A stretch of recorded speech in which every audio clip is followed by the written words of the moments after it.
everybody, it's your girl Rokaya. Welcome to the visual. Yes, welcome to the visual season 2 of the first episode of Rock On. Rock On, Elevate, and Inspire. The one and only podcast where we explore talent, where we explore transformation, but also self awareness. I'm just so excited to start on this second ride with you. So, first, today, we're going to dive into a topic that's been on my mind since my undergraduate days. It's the invisible pressure of conformism. If you do remember, for those who used to listen and watch, or those who used to listen, I closed season 1 with an episode on bringing your ideas and your authentic self. But here's the thing, as much as we want to show up as ourselves, the reality is that we often face the invisible pressure of conformism. Whether it's in the meetings, in society, or online, there's always that tension between standing out and blending in. And that very tension felt like the perfect place to start season 2. So you might remember those classroom moments where something just stuck up with you. It could have been a concept or a case study that never left your thoughts. And for me, one of them was in psychology class. So there's an experiment dated from the 1950s. It's called the Ash experiment, and you can look it up. So in that experiment, you had participants who gave clearly and consciously an incorrect answer to a very, very simple question.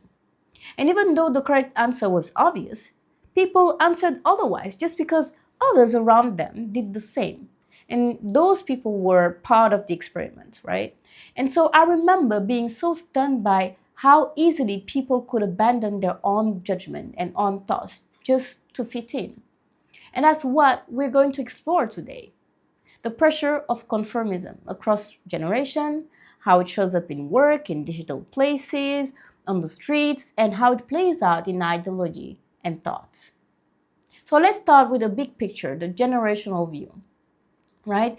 You know, baby boomers, they often grew up in highly structured societies where social norms played a big role. Fitting in wasn't just expected, it was how you survived and succeeded. Then you had the Gen X. They grew up skeptical but still had to follow the line of social conventions. Later came millennials and Gen Z, these generations. They claim independence and they claim individuality as core values. They are able to express themselves, to have opinions, and have less tolerance with rigid structures. However, conformism did not disappear at all, it just evolved. So, take social media, for example. Never before have we been exposed to so many lifestyles and views and aesthetics. And with that visibility comes subtle pressures to align.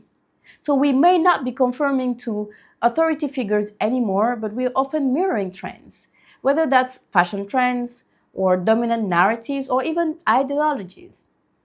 And let's not forget the teenage years, right? That intense phase of life where we're all trying to figure out who we are. Across cultures, worldwide, and generations, teenagers still go through that high conformist phase. Then when it comes to ideology and systems, whether it's politics, whether it's workplace or cultural discourse, it can feel so risky to sit in the gray area. People fear being misunderstood or cancelled, right? So they might just self-censor or stay silent, not necessarily because they agree, but because they don't want to stand out.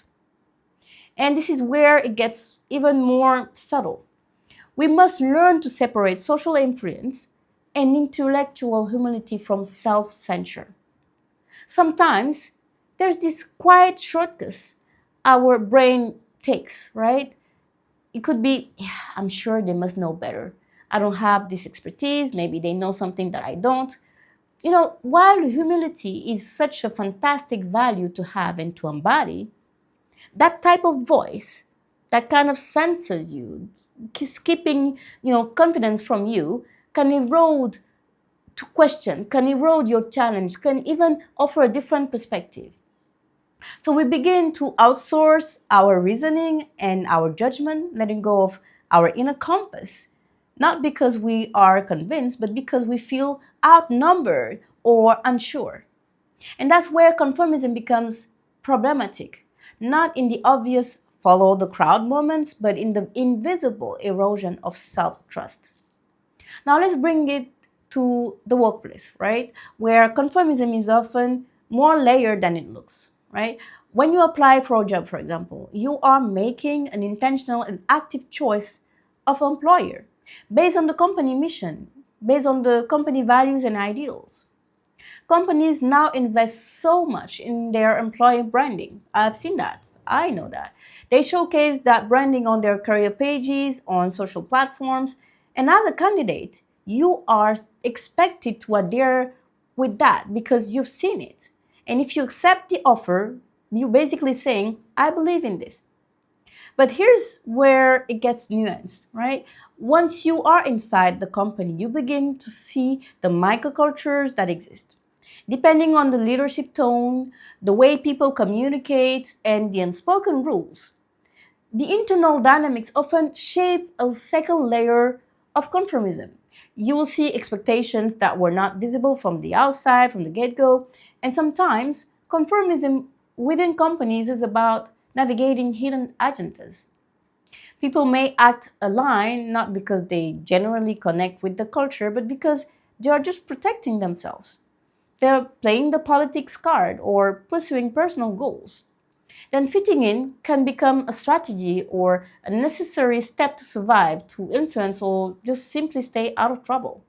So, yes, you are aligned with company values at first, but the real adaptation happens inside the ecosystem, where the day to day behavior is influenced more by your immediate team than by the brand values you saw online. And that's why it's important to work heavily on departmental EVP and make it connected to the holistic organizational culture and check behaviors. But I'll actually talk about this in another episode, the EVP.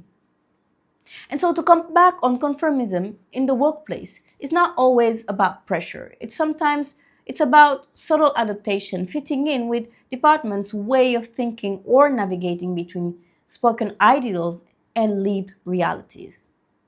So has conformism changed over the decades? Absolutely.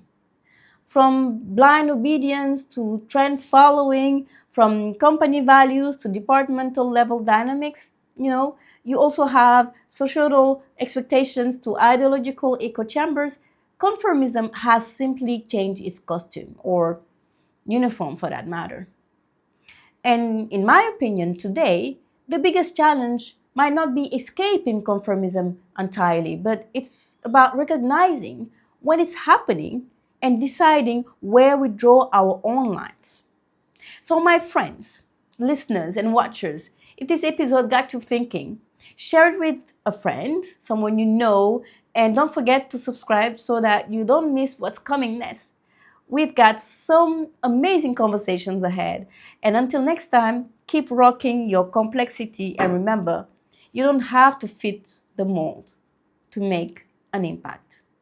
I can't leave without saying like, subscribe, and thank you very much. Rock on.